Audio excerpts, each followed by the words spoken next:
Welcome one, welcome all to Pit Road Productions live on YouTube and Twitch for the Washington DC Region SCCA Virtual Racing League.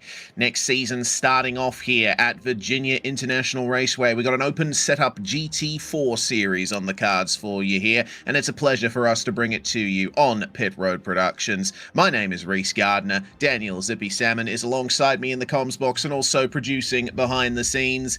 Zippy, I've only done, I think, one round of WDCR. I was filling in for you because they were racing at Road Atlanta, and you just had to take the wheel. Yeah. So yeah, I'm back here in the booth with you for the full season. Looking forward to it. This is going to be an interesting one. Absolutely, Reese. It is an absolute pleasure to have these guys back. It's actually where we found Dylan Newhart, ladies and gentlemen, so I'm looking forward to seeing what livery he's got in store for us today. As always, I've got a feeling it's going to bring a smile to my I'd say my lovely face, but that might be overselling it. But great to see these guys back. A huge thanks to Ken there for making that happen. But before we get too excited, let's take a quick look here at the schedule. Yes, indeed. We are starting, of course, today at Virginia International Raceway. Summit Point is round 2, with Cadwell Park and Mid-Ohio rounds 3 and 4. Got a special event for round 5, which is certainly going to be a little mystery. Suzuka is round 6, going to Japan, then hopping back over to Europe. Manicourt and Spa-Francorchamps in France and Belgium, down to Australia for the Bend for round 9. Looking forward to that one. And then Sonoma and Watkins Glen to end off the season. It's a lovely little lineup of tracks we've got for this season, Zippy, and well, it's a pretty simple format as well. It's just a straight up 30-minute race after 15 minutes of qualifying. Yeah, it's definitely an absolute battle. And I gotta admit, it's again one of the seasons where I would honestly absolutely love to drive it. What I can tell you, ladies and gentlemen, this league has been growing. I took a look, just adding to see a couple more drivers here just before we went live, and added another 17 drivers, I believe it was, to the roster, ladies and gentlemen. And this is one of them. He's actually the gentleman, I believe, who's made it onto the race info page purely by coincidence in that Mustang, you could say. Yeah, absolutely. A fantastic amount of drivers that have turned up for this new series. We've got 34 of them in the server at the moment. It's going to be a highly competitive round of racing here. More than one driver per minute of racing, and I think if the ratio is like that for a single sprint race, you're in for a good show. All right. So on board here, coming into turn 1, hard braking zone. We have a very difficult acceleration zone on the way out, curved, and you need to be careful where you place your car for NASCAR bend here at the start of the lap.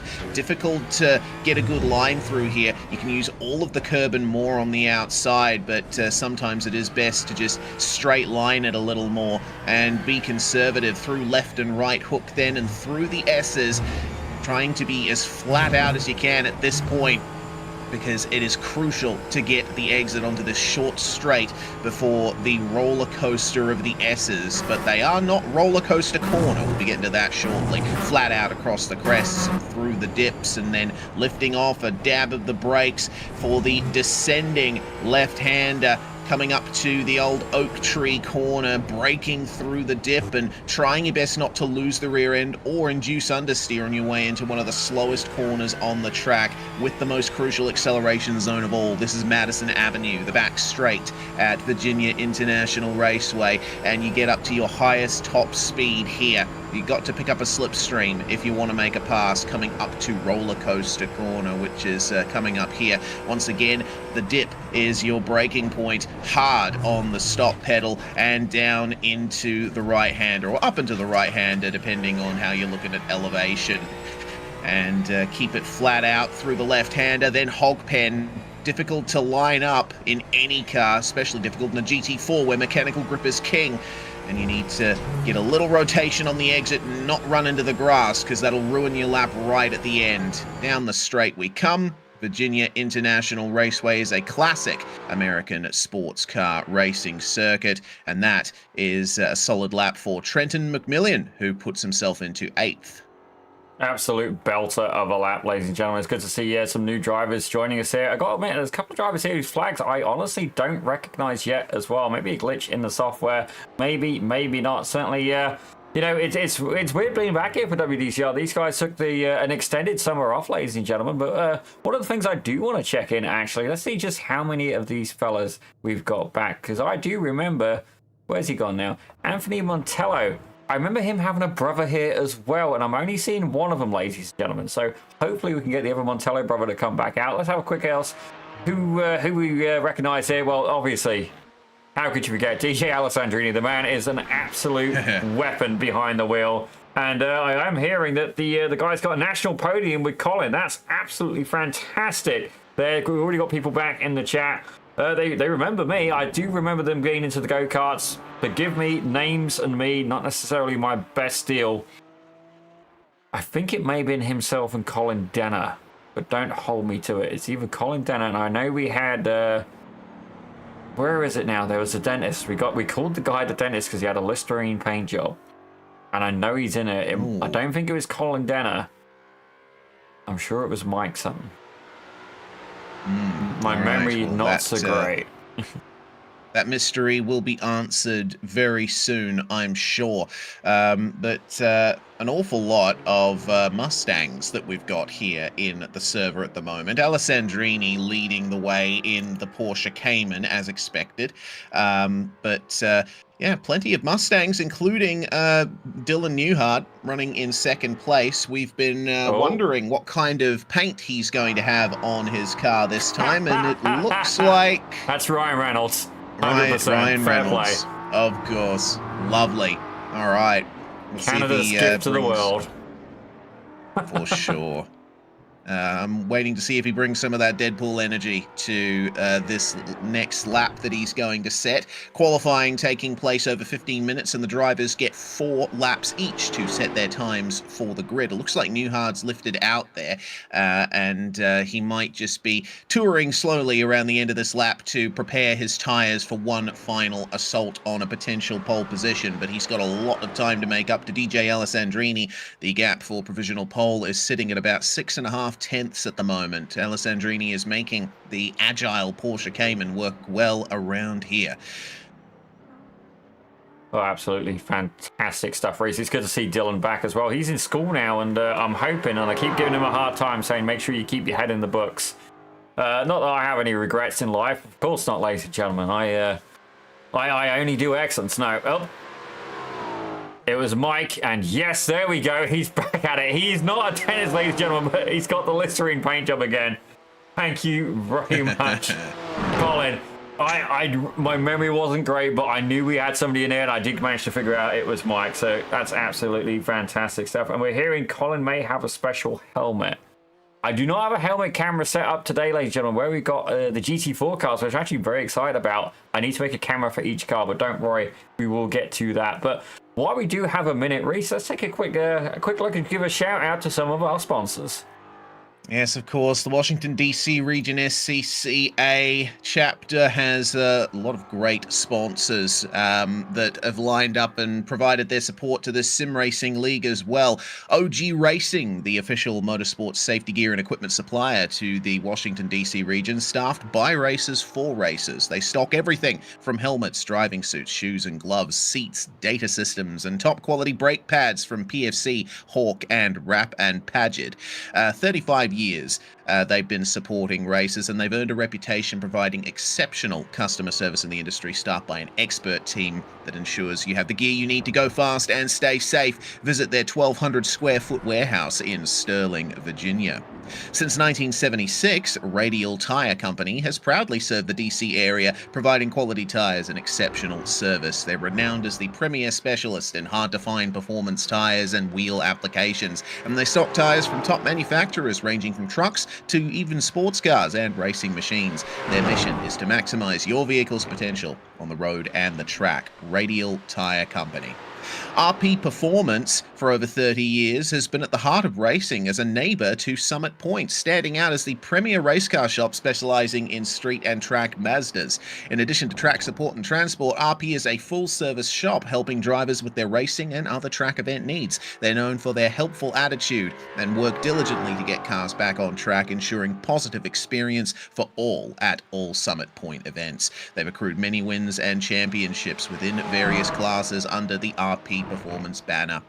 Belmont Classic Cars, you love this one, Zippy. A family-owned dealership located in Eastern Ohio, specializing in classic American muscle cars from the 1960s and 70s. They pride themselves on selling iconic rides and only offer cars they would want to add to their collection. Established in 2017, the owners, Andy and Dana Mistag, inherited their passion for cars from their fathers, avid enthusiasts of Chevy and Ford vehicles. Outside of the family business, the entire family has been involved in racing, from motocross, trophy trucks, and their new endeavor of road racing. Check out Belmont Classic Cars. You might see some good eye candy in the automotive sense on there. And finally, last but not least, Grand Touring Enterprises, an internationally recognized full-service classic automotive facility located in Frederick, Maryland, with a mission of keeping legends in motion. Their commitment to classic vehicles spans service, restoration, secure climate-controlled storage, sales, and consignment. Whoops-a-daisy, that's a bit of a mistake for the Mercedes. Grand Touring also offers full collection-level consultation and management services alongside concours-level detailing.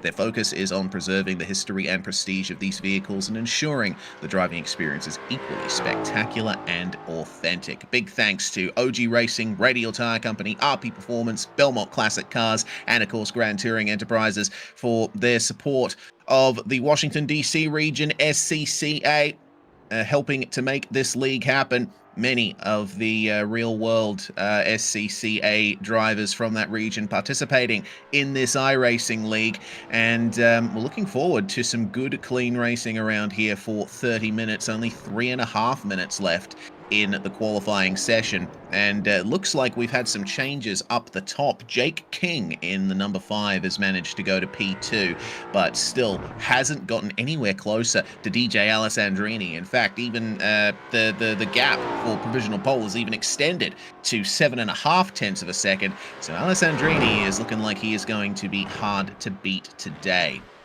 Yeah, certainly Rob there.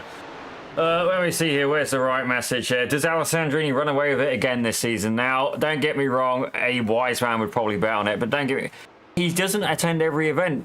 He is indeed a potent driver. He's about just short of 7,500 IR, which, to be fair, that's a pretty big swing. You know, this isn't like if this was golf. This is the guy who shows up, hits it 400 yards, and then just brushes off his glove. Gives you a little wink and then puts it in the bag and walks off. Like, he's got that kind of talent level, ladies and gentlemen. But it's good to see him back. I know Ken Housel was saying that he actually was co-driving a car with him at an autocross event the other day, and yeah, potent in the real world as well, ladies and gentlemen. So good to see him coming back. And not only that, I do wonder if he maybe I should watch his laps. I get myself a little bit quicker. But it's great to see these guys back, the WDCR crew, and I'm really stoked to see us in GT4s as well. I mean, we saw them in the M2 last season. It was a mixed feelings car, ladies and gentlemen. Some people were not the biggest fan, but I got myself, I kind of like the M2, but GT4, I find it's kind of in a sweet spot between race car and street car. I mean, it's not got absolutely crazy power. It's not got these completely slick tires. It's kind of, that middle ground. And I think, honestly, it delivers fantastic racing. It tends to be a lot more manageable. And finding the limit of grip, it's a lot wider line that you can tread down.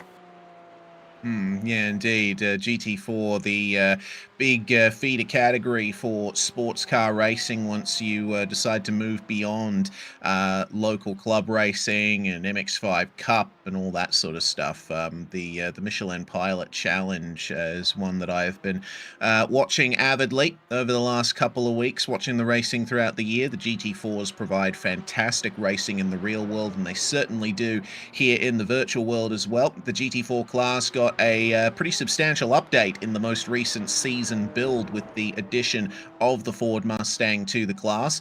A little bit of rebalancing and new tires as well. And so the drivers have obviously been putting in a lot of laps to understand how the new tires work on these cars and how they go through the heat cycles and all that, all that stuff that you have to think about when you're a good driver.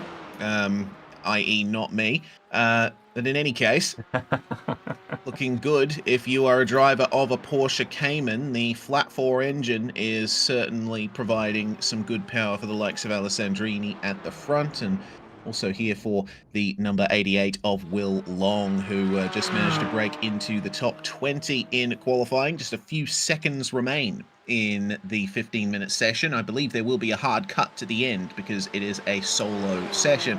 All drivers out on track on their own, and they have the track to themselves to try and maximize these times. Oh, and with hard that, cut. the clock hits 0 and everyone is kicked back to the pits, ready for the start of the 30-minute race here to come. Now, it will be an interesting one for sure, with Alessandrini on pole and Jake King starting on the front row. Colin Denner and Jensen Schooler from Jamaica will be your second row. Luke Cantor and Dylan Newhart are your third row, with Murphy Nichols and Ken Housel starting 7th and 8th. The top 10 rounded out by Thomas Twomey and Wojtek Hajdacek.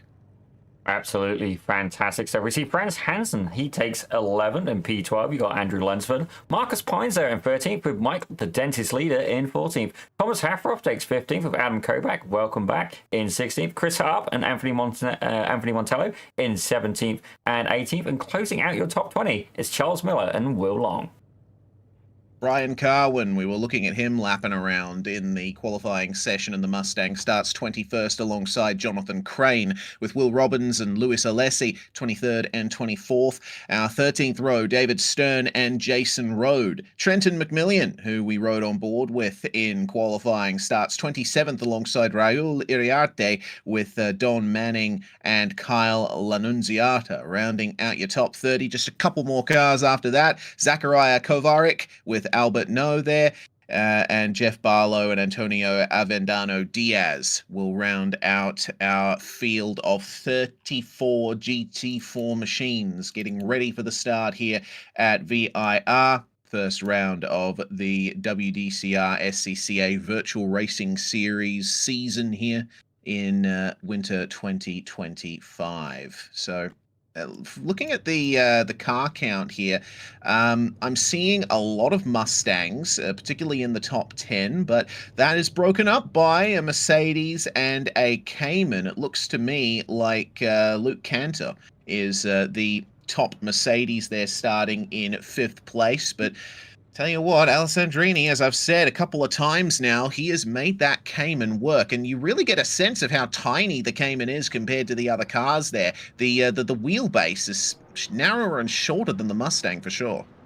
Yeah, honestly, it was the car that I would have picked for this series, Reese. I've always gotten on quite well with the Porsche. The Aston Martin, though, I don't think I've seen a single driver rocking it here tonight. That's a shame. I usually go for the Aston Martin when I drive GT4, but evidently not the most popular choice. I mean, the Aston Martin Thunder is definitely in the GT3 class at the moment, with the Vantage being added to that class. But yeah, hopefully if there's anyone that comes in mid-season, they choose the Aston, so we have another machine to add to the variety that we have out here. Looking through the field, yeah, it's Mustangs, Mercedes, and Porsches, but the top BMW is our resident dentist, Mike Leader. And looking back through the field, we also have a McLaren in the hands of Lewis Alessi. And Kyle Annunziata also driving a McLaren. Zachariah Kovarik also in the mid-engined monstrosity from the UK. So, good variety of cars. But the Mustang is clearly the most popular choice. Just look at how many there are. Yeah, don't get me wrong. I mean, it's WDCA SCCA. WDCR SCCA. Too many letters for me in one hit, ladies and gentlemen. Yeah, I can see why. And honestly, the Mustang, it's been a real popular choice even in GT3 as well. You know, that car just works. It really just hooks up. The Porsche, one of the earlier GT4 cars to get added, and I gotta say, one of my personal favorites as well. It can be a little bit twitchy though in the rear end there, so definitely you really got to make sure that the setup works for you. But this is an open setup league, ladies and gentlemen, so that could indeed be very beneficial. The AMG as well, been a little bit of a Marmite car for some of these drivers. A lot of people saying it understeers quite a bit, but some of them just, some of the drivers I know, it's personally it's their favorite. It's just something they really just, took to, and they don't really want to drive anything else. Yeah, I found that I gelled pretty well with the Mercedes in previous builds. I haven't driven it on the new tires yet, though, so I need to figure that one out. I'll make a slight correction to my earlier statements. The top Mercedes is in fact Jensen Schooler, with he and Luke Cantor 4th and 5th there. Yeah, these we're seeing a lot of weaving as well from all the drivers to warm up these tires, because they start pretty much stone cold. And let me tell you, from personal experience on the new build, the tires take a few laps to come in. And when you're straight out of the pits, it is very slippery indeed. It's intuitive, of course. It's not like you're driving on ice, but you really have to be careful on your throttle application and your trail braking in order to ensure that you don't lose it through the corners. But once the tires are up to temperature, you can really start pushing. Whoever's managed to heat up their tires the quickest will be ones to watch on these first couple of laps. 30 minutes of racing coming up here at VIR. Out through Hogpen, now the field will fall under the control of DJ Alessandrini and Jake King. The Porsche and the Mustang on the front row as the pace car moves into the pit lane. Now, when does DJ decide to put the power down? It comes quite late, does the green flag at VIR, but it's early for DJ Alessandrini, and we are away for round 1 of WDCR for this new season. And already Jake King losing second place to Colin Denner, who manages to move up the inside into turn 1. Was caught by surprise by the getaway from DJ Alessandrini there. Denner almost getting shoved up the rear by Jensen Schooler. And now the battle is still on between the two Mustangs for third, and it's Mercedes versus Mercedes for 4th place. Big exit there for Colin Denner. It was very tight for Jake King, who is struggling for grip here on the cold tires. 3 wide. The Mustang and the Mercedes sandwich, and then, there we go. Dylan Newhart and Luke Cantor sent off the circuit, and Newhart has lost his front bumper already. Big dramas there on the first lap in a very tight section of the circuit. You've always got to be careful there. Side by side into the S's is not always a great idea either. Those Porsche Caymans back there are making a good show of it and move into single file. And for the moment, it's looking like a good getaway from DJ Alessandrini. Jake King falling all the way back to 4th place in the end out of all of that. So he's got some work to do, but the top 4, crucially, are starting to break away from the rest of the field. The challenging pack is led by Murphy Nichols and Ken Housel, who seem to be bump drafting. Yeah, definitely. I would be very much looking to try and help the guy ahead here. It just, if you lose the pack, you're going to suffer in the long term. And Ken Housel, definitely no stranger to having a good tactical play here. I've got to say, great to have him back as well. Not only that, his wife as well, a potent driver and a sim racer as well. Good. Hopefully, we can get them involved in pit road productions as well. But definitely a little bit unfortunate there for Dylan Newhart. I believe he may have retired as well. If not, he's certainly in the pits. Let's take a quick look. He is indeed in the pits. Louis Alessi is in there as well as DJ Alessandrini makes his way past for a lapping. As right now, for a battle for P2, we do indeed have Colin Denner and Jensen Schooler. Yeah, it's Jake King in the Mustang there. Yep. Battle for third. As close enough. As Jensen Schooler manages to complete the move at turn 1. Keep an eye on the wheel work here for Jake King. The tires are still cold, so he's needing to be very gentle on his steering inputs. Moving down into second gear for the left hook, and you see that he's not really cranking on that much steering lock this early on. It can be very easy to scrub the tires at this point. You want to try and look after them as they come up to temperature, and then you can start pushing.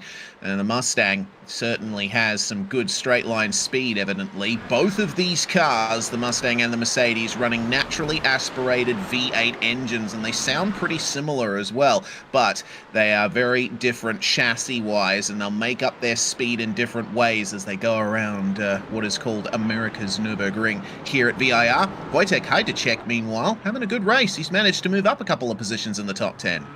Yeah, good to see Wally has indeed made his return, ladies and gentlemen. As you see, a huge string of cars. The field's spreading out a little bit in places, but Wally almost kind of in the middle of a bubble there. If we head a little bit further back, though, Andrew Lunsford definitely applying the pressure. Are we going to see him? Yeah, he's not quite close enough to get the bump draft in. Where's Sammy Hendricks when you need him, Race? That man will literally bump draft anything. As we see Anthony Montello now, look at him maybe pulling out here on the back straight. Indeed, Montello is certainly fighting hard here. He is in the midst of a field of Porsches at the moment, and it's a little bit wide for the car behind of Chris Harp.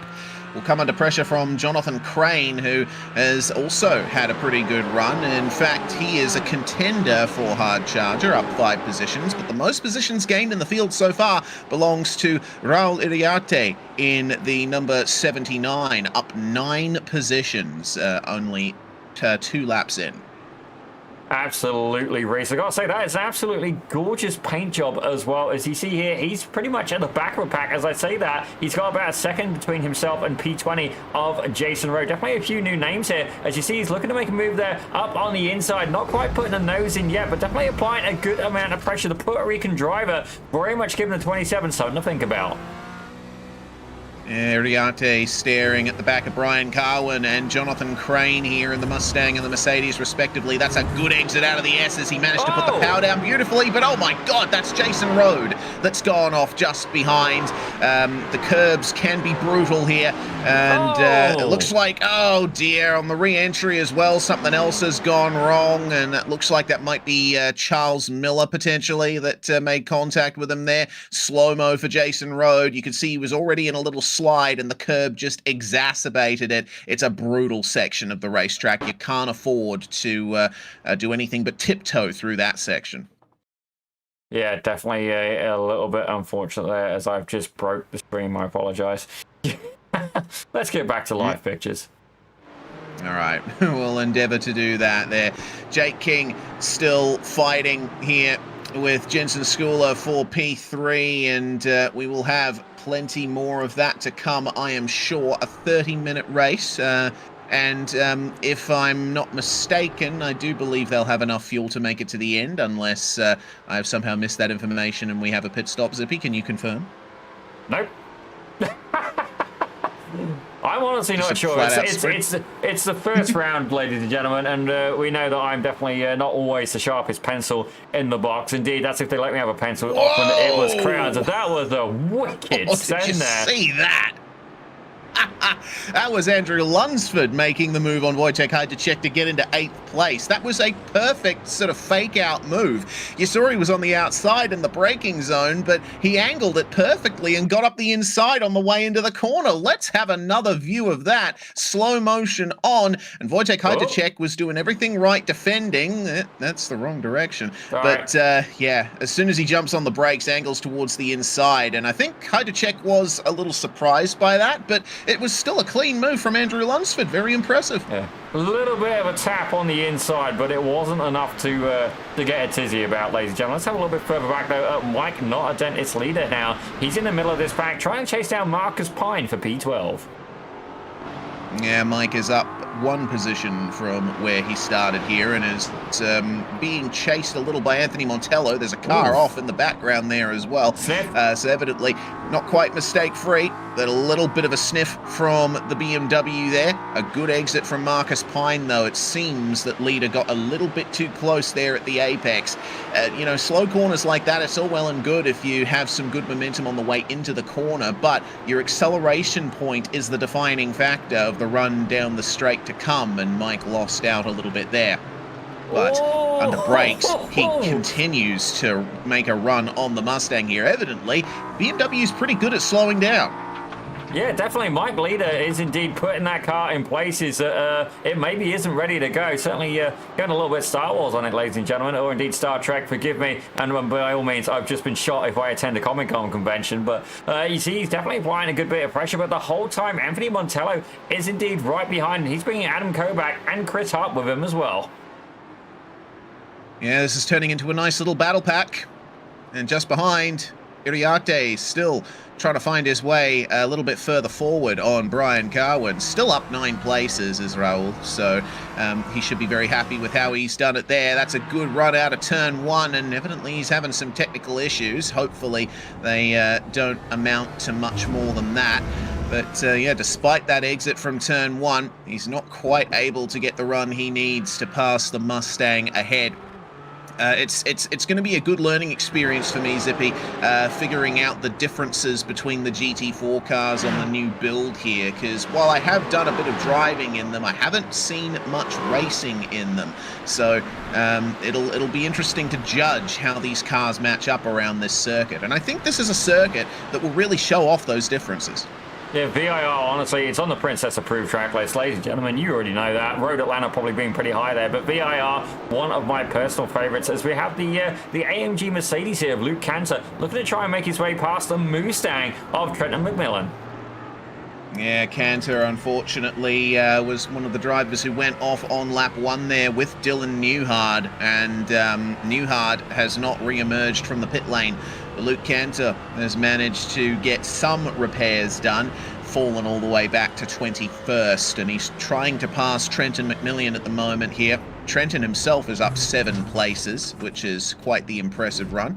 But you see the Mercedes is making some gains in the braking zone. There's a bit of damage on the front end of Cantor's car as well, which might hurt his straight line speed. Good thing he has the Mustang to draft off there down Madison Avenue. Yeah, you can just see it on that right front corner, Reese, as they make their way down the start-finish line. Battles happening throughout the field, ladies and gentlemen. We're going to hop around a little bit here. It looks like Ken Halsell is in a freeway fight. He's kind of in the middle of this sandwich. Murphy Nichols ahead, Thomas Toomey right behind, and it is indeed Mustang, Mustang, and Mustang, ladies and gentlemen. Yeah, this is a fantastic little trio that we've got here fighting for P5. Halsell is trying his best here to get the exit. You push a bit harder out of the left and right hooks. You can get some good momentum through the S's, but he'll have to wait another few corners or so, keep the slipstream up through these S's, which you know, side by side is difficult, if not impossible, to pull off without losing a ton of time. Next overtaking opportunity will probably be at Roller Coaster. I wouldn't try a move at Oak Tree. It is tempting, but you got that whole but you've got that whole straight to fight back on. Yeah, definitely the second half of Sunset is one of those places where it tends to be quite controversial to make a move, because people will deliberately swing out to try and make a better line. And myself, I love putting a nose up there. But right now, let's have a quick look ahead with Adam Kovac, as he is indeed side by side with Anthony Montello. Yeah, this is the battle for 14th at the moment. Anthony up 4 positions, make that up 3 if this move is complete here. But he's protecting the inside from Adam Kovac, but harder on the brakes is the 85, and he moves through, and Chris Harp almost manages to get his nose in there as well. But the battle of the Caymans down here for 14th falls in the favor of Adam Kovac for the time being. Kovac's up 2 places. So there's been some reasonable moves up through the field for the most part. We've had a couple of crashes, of course, but largely it's been a consistent drive from all of these people so far. Mike Leader looking to make up another position there, and that's 12th place for him. He has passed the number 8 of Marcus Pine there, and that's a very nice looking livery on that Mustang too. Simple but effective. It makes me think of the Boss Mustangs actually there, Reese. I was just thinking about that. He can't compete though with obviously Mike, not the dentist leader, rocking that 53, the number for Herbie, ladies and gentlemen, just in case anybody else was wondering. And indeed loves the idea of having a car that talks to you. Not that that's slightly disturbing in any possible way, but Mike Leader manages to make his way up. Let's check in here with Ken Halsell, wife Amy there in the chat. Good to see here, Amy. As you can see here, Thomas Tooney now applying the pressure. Halsell's dropped back a little bit off the back of the number 30 car. And it looks like he's got him really in the clutches of the number 18. Yeah, looks like he's nailing his exits though, which is doing just enough to keep him ahead of Toomey there. Narrow line into Oak Tree for both of the Mustangs there. We'll see how that works out for them, but now they unleash that Ford V8 power, and will move up to their top speed down the straight here. I'm just monitoring the kind of speeds that the Mustangs reach. They've just gone just touching 250 kilometers per hour. I'm aware that this is an American league, so you're going to have to do the freedom units conversion yourself there. I live in metric land, but some fairly good clip on the back straight from these Mustangs. Yeah, definitely the Mustang, certainly in the GT3 side, has always been known to be potent in a straight line. I am finding we're getting quite a few battles here where you're almost seeing clumps of like Mustangs, clumps of Porsches, another clump of Porsches. It's very interesting. It's almost like they're balancing out, actually. The McLaren's not really getting into it too much. They tend to be at the back of the field today there. Wasn't one of the most popular choices. Okay, couple of drivers giving it a bit of a whirl here, but right now, Rural Ariasi, he's currently in P18. He's up 10 positions. He is the hard charger, ladies and gentlemen. Not only that, Antonio Diaz, both of these drivers Puerto Rican, he's up 10 positions as well, back in P22. Good day to be a Puerto Rican making moves up through this field. And I can't help but notice that's Luke Cantor behind as well. Cantor on the recovery in the number 26 Mercedes. Last time we checked in on him, he was trying to find his way past a Mustang, and he looks like he might get a freebie here. The 19 of Jonathan Crane sent wide and left hook with that move from Raul Iriarte, who makes it up 11 positions now. But Luke Cantor can't find his way through just yet. Yeah, certainly Luke Cantor, indeed. He's down 14 positions for the day overall, and he is rocking a little bit of damage on that right front. You can just about see it there. That right front wheel a little bit exposed, certainly in comparison. It looks like a bit of the split is missing as he gets incredibly close there. Checked up. That's one of the cars at the back of the field in contact, ladies and gentlemen. That was indeed a little bit of a shock. Who's going wide? That might be, yep, that is indeed Zachariah Kovarek. Not what he was looking to do. Having a little bit of a hard time here with McLaren. Yeah, Kovarek fell a lap down some time ago, and he's been trying to stay out of the way and let drivers go. Unfortunately, it's just a really difficult part of the circuit to do that, especially if you're off pace. High speed, high commitment turns, you need a lot of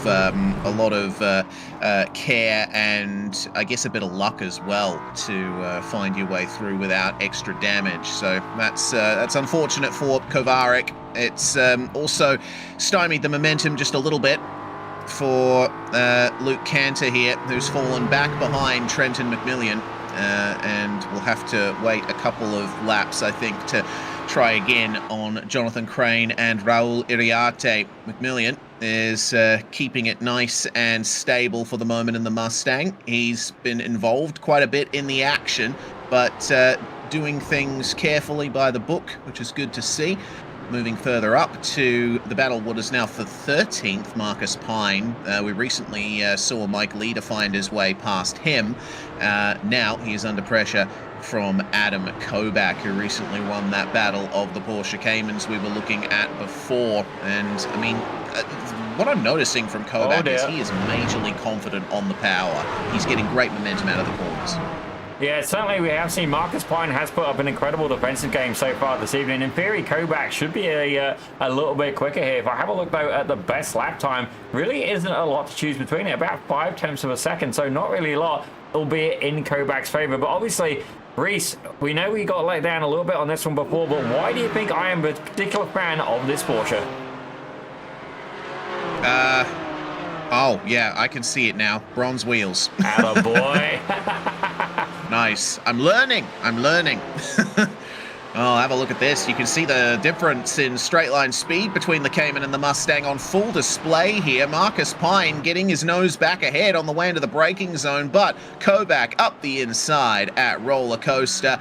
The agile, very zippy Porsche, you could say, is now finally ahead, and it looks like a bit of a checkup for Anthony Montello, bringing Chris Harp right back into it as well. So looks like Marcus Pine is going to have more Caymans to try and contend with here. Yeah, I do have some bad news, though. Something has indeed happened to Trenton McMillan. It's showing me that he had a little bit of an incident here. See if we can try and catch a replay. Yeah, I noticed that he'd fallen behind Luke Cantor, and it looks like Cantor was very fast and deep into NASCAR Bend.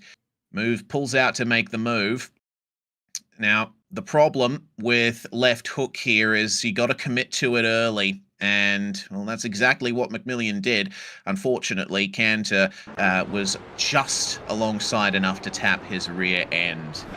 It's a difficult corner to make moves at. The straight beforehand isn't that long, so you can't build up the momentum to really make the pass. You've got to be basically alongside the car you're attempting to pass before you try and make the move. You both want to get out there cleanly.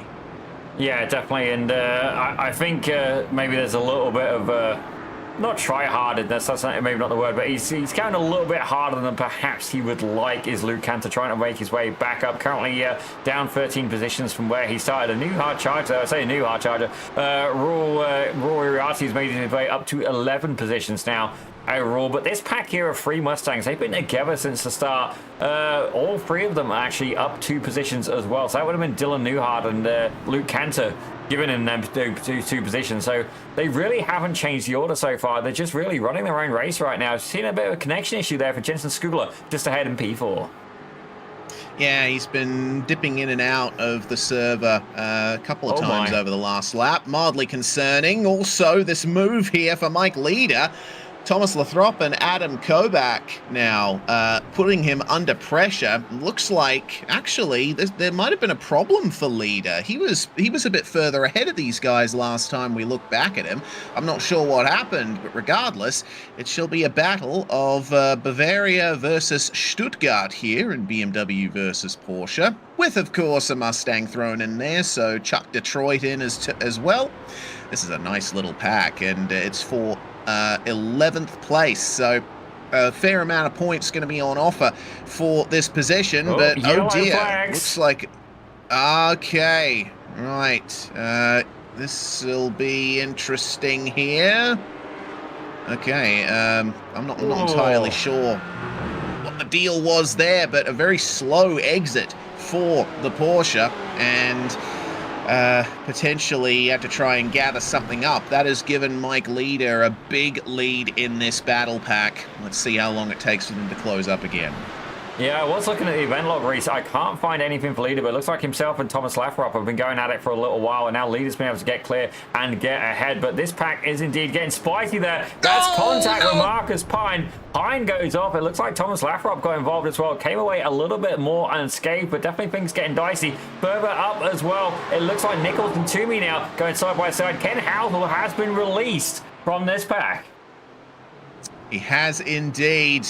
And that'll give him a little bit of an advantage there. He was the second running car in the pack of the Mustangs, so plenty more opportunities to come here. Their fellow Mustang, Marcus Pine, it seems, has retired from the race after his contact just before with Thomas Lathrop. He towed back to pit lane, so not ideal there, but these 3 are having a great time at the moment. DJ Alessandrini and Colin Denner, Jake King and Jensen Schooler, they're all on their own at the moment. Some fair gaps that have pulled out between our podium places.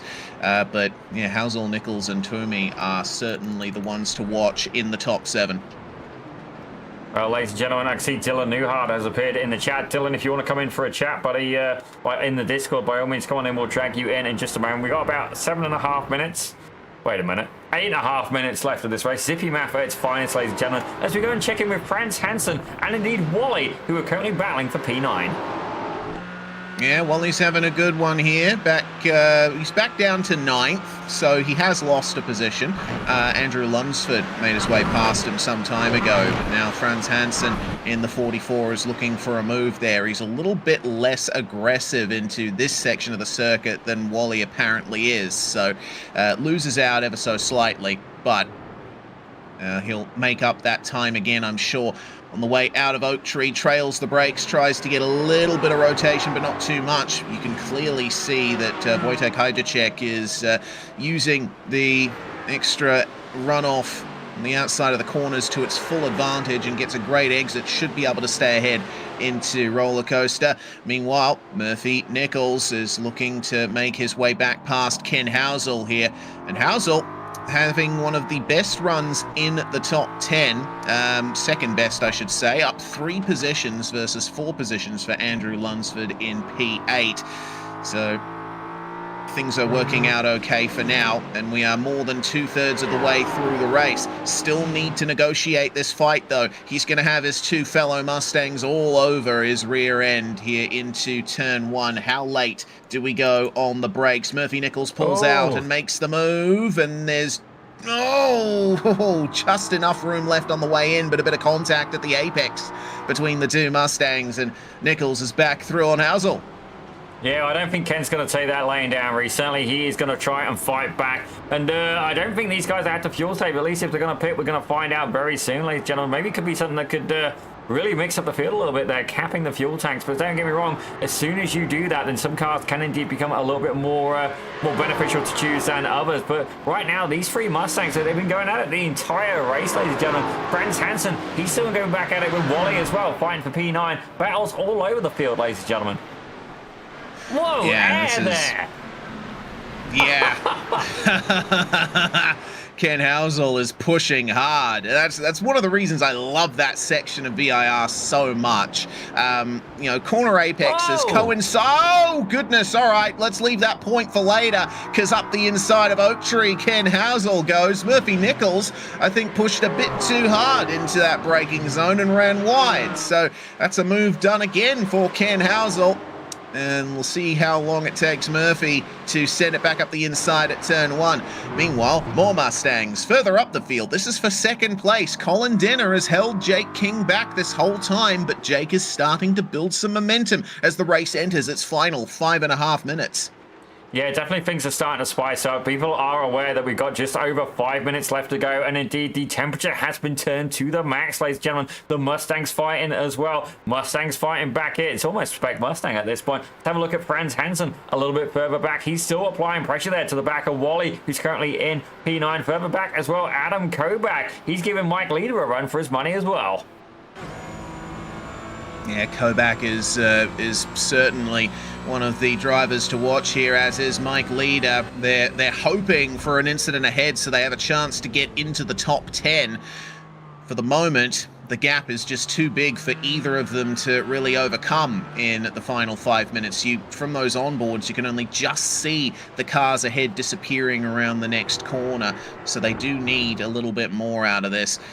Meanwhile, that's a lot of hard acceleration from Jake King, as we can welcome Dylan Newhard into the comms box for a quick chat. You're out of the race early, Dylan, which is a real shame to see, but regardless, it's a long season, so you got plenty of momentum to build up.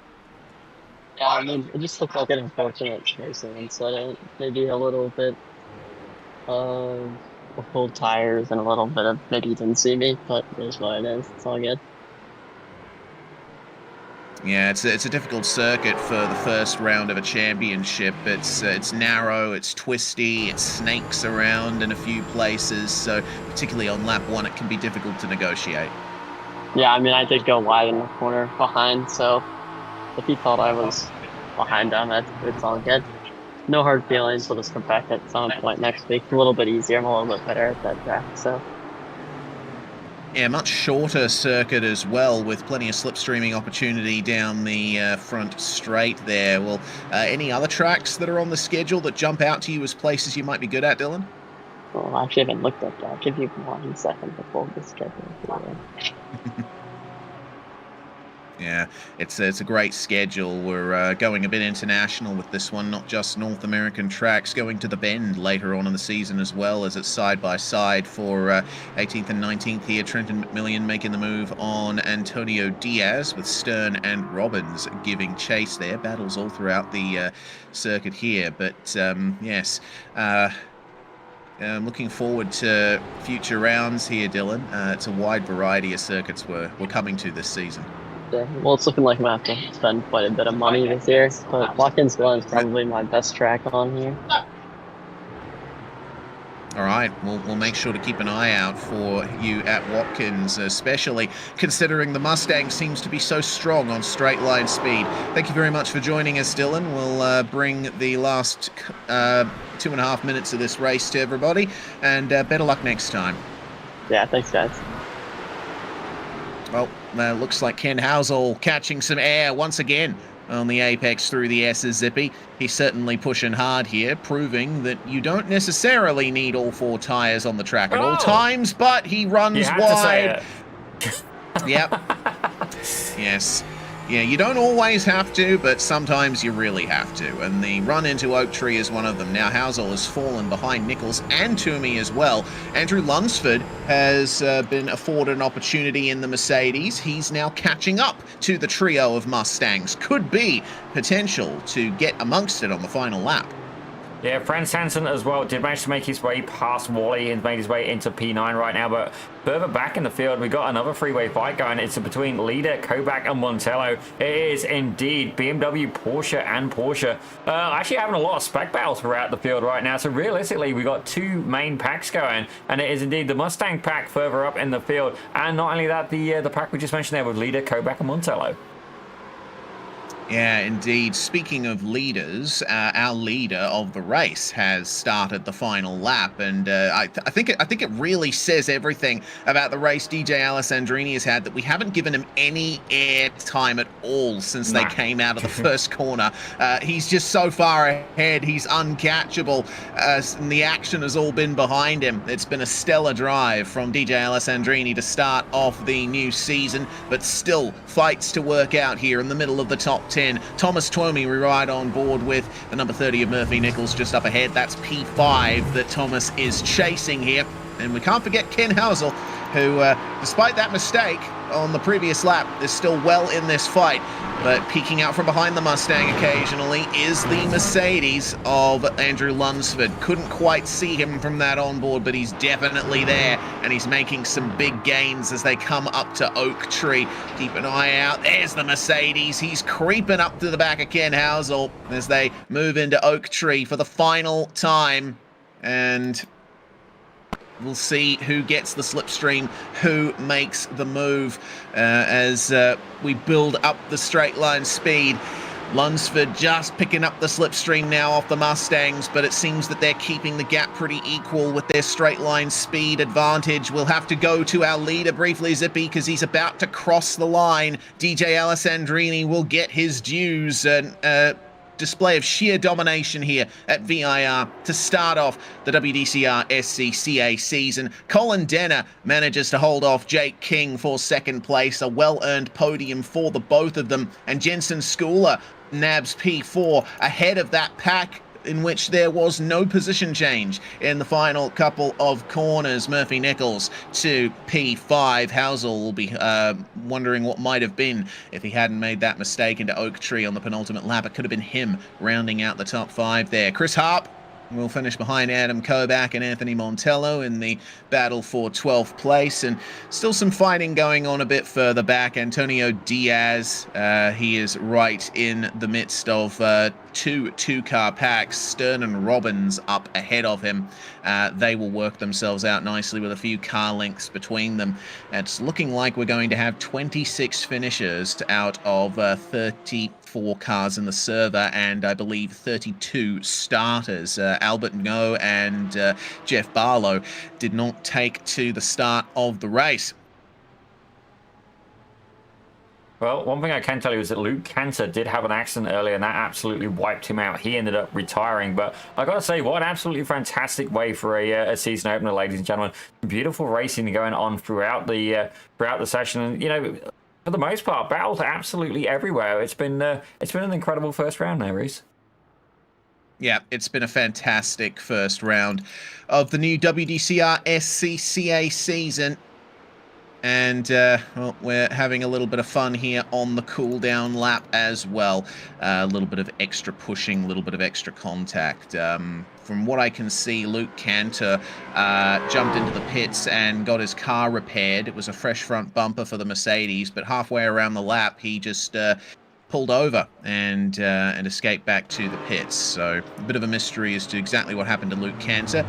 Two of the Porsches going into the alternative pit lane down Madison Avenue, which is the south layout pit lane here at VIR. Plenty of configurations available around this fantastic sports car racing circuit.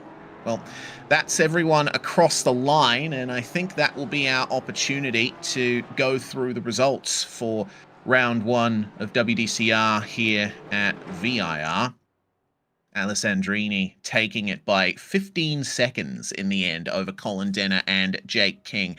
Nigh uncatchable was that number 61 Porsche Cayman.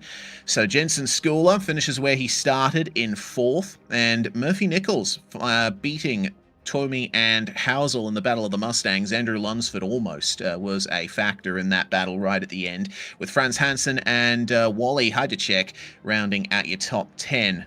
Outside of that, Mike Leader finishes in 11th place and beats Adam Koback, Anthony Montello, and Chris Harp, with Raul Iriarte being your hard charger up 13 places, finishes 15th. It's a fantastic run there from the number 79, Thomas Lathrop, in 16th, with Crane, McMillian, Stern, and Robbins rounding out your top 20. Then we had Antonio Diaz finishing in 21st place, up 11 spots. Don Manning battled with Charles Miller at the very end for 22nd, with Will Long being one of the last drivers to finish on the lead lap, along with Brian Carwin. Jason Rode finishes a lap down, and then we get into retirement territory. Luke Cantor and Zachariah Kovarik did not make it to the end, unfortunately. Big blow for Luke Cantor, who started in the top 5. Marcus Pine was out early on, so was Lununziata and Newhard, with Luis Alessi being one of the first to retire. Albert Ngo and Jeff Barlow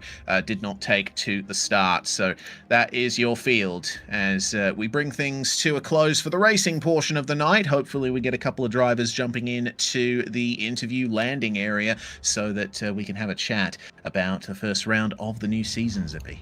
Well, I did definitely drop a hint, and I don't think anybody's quite got it just yet, Reese. All right. Well, I suppose we'll have to wait a few minutes longer. A little bit of reflection on this round thus far. Obviously, Luke Cantor and Dylan Newhard, two of the big losers of this first round, with incidents for them. They started in 5th and 6th. So I think the silver lining of all of that is, at rounds to come, they'll certainly be ones to watch out for. Yeah, definitely Dylan had a lot of pace today, and obviously Ryan Reynolds, while Canada was cheering for him, I think they will pretty much put a little bit of a face palm on when things went a little bit south for him, as you see there in the background. Dylan rocking that lovely Ryan Reynolds paint, ladies and gentlemen. Always gives me a little bit of a smile there. DJ was, as predicted, ladies and gentlemen, an absolute beast behind the wheel, but I've got to say, really good first round of racing, Reece. It is 100% one of these series where, don't get me wrong, I can't drive them all, as you see. I think that was one of the McLarens taking the scenic route in the background there. But you can't drive them all, and don't get me wrong, but sometimes it can be even more fun to be here in the booth broadcasting. But last call here for interviews, gentlemen. We look forward to chatting with you, but for us to chat with you, you've got to be here. Yes, of course. If you check out the WDCR Discord, Zippy will have put a message in there advising you all where to go. Make sure that you change your name to the name that you use in iRacing. Makes it a little bit easier for us to tell exactly who you are. But oh, here we go. They're in the wrong channel. That's why. Oh, I see. Yes, they've jumped into general. So jumping in to our broadcast booth now is DJ Alessandrini, the winner. We didn't give you much airtime, DJ. You were all alone out the front, but good first round here, aside from that little wiggle we've just seen on the slow motion there on lap 1. Oh, yeah, lap 1. That was, the car was really unhappy. But I knew I just had to get through lap 1 and then it would be fine, which seems like not everyone did. Unfortunately, but yeah, I was really happy with how the setup of the car turned out. My tire wear was completely even on all 4 corners.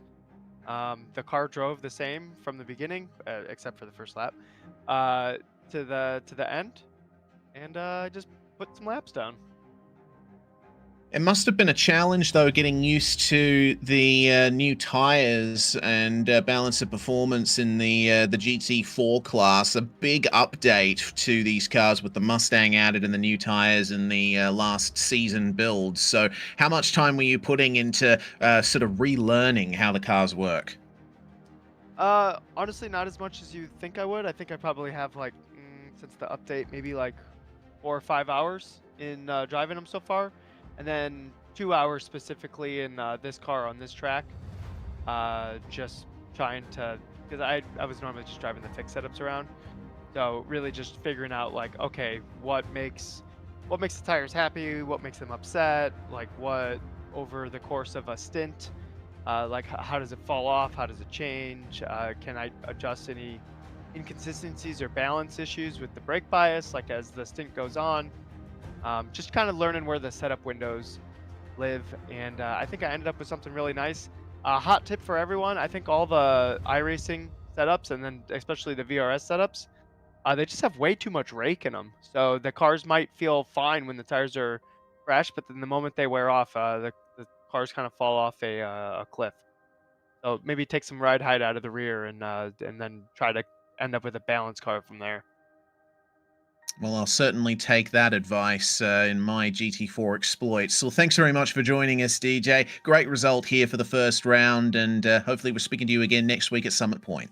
Yeah, we'll see. Thanks. Appreciate it. DJ Alessandrini, dominant victory in round 1. Zippy, I understand you've had a chance to catch up with Colin Denner, P2. Well, Colin, I was keeping my eye out for you. I knew there was somebody in the field who we used to call the dentist, ladies and gentlemen. And that would be Mike Leader. Colin Denner, ladies and gentlemen. If I remember rightly then, you were go-karting. Now, bear with me. This is asking me to come back a little bit. Yourself and another gentleman, Karting77 in the chat. Tell us what you've been up to in the go-karts. Yes, my brother, Karting77, Ryan, and I have been. That's it. Yeah. Yeah. Ryan, have been embarking on our karting journey throughout 2025, and we were able to bag a 1-2 at a national divisional race at our local track, United Karting in Baltimore, Maryland. And yeah, it's been a great season so far. Ryan's been up to New York and I think Ohio, for his karting season, and I've been doing a bunch of local club races and bagging some wins here and there, so it's been a great time.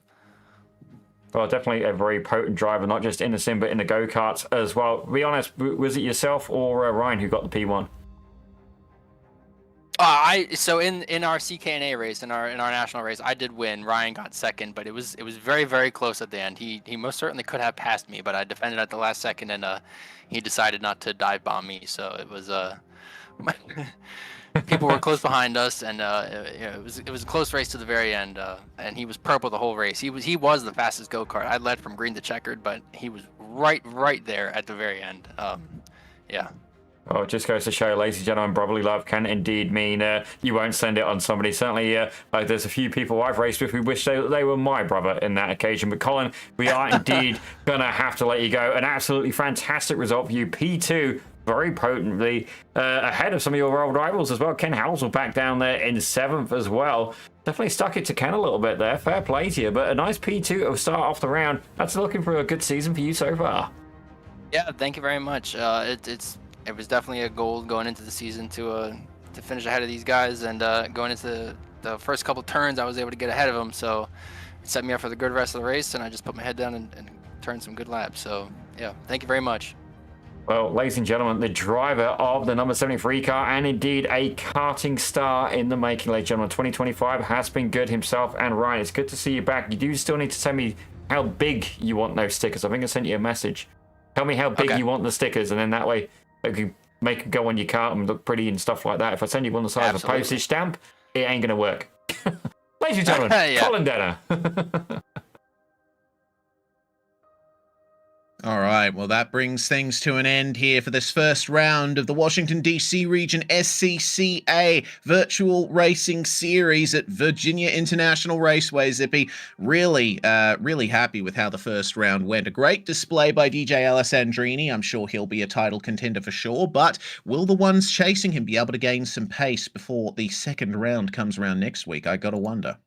Yeah, definitely. I'm inclined to agree with that. And Colin, even more potent than last season, ladies and gentlemen. Definitely a few names to keep an eye on. Certainly myself, if I was a betting man, the odds on this Alessandrini not winning would not be, it wouldn't be worth throwing money at it. But don't get me wrong, he's got to show up to get that in the bag. But ladies and gentlemen, from myself here at Pit Road Productions, my name is Daniel Zippy Salmon, and joining me in the production booth today, also one and only Mr. Reese, the Southpaw Racer Gardner. You've been here for the WDCR SCCA Virtual Racing League here on Pit Road Productions, and we'll be back again at the same time next week. Thank you very much for watching, and we'll see you again soon.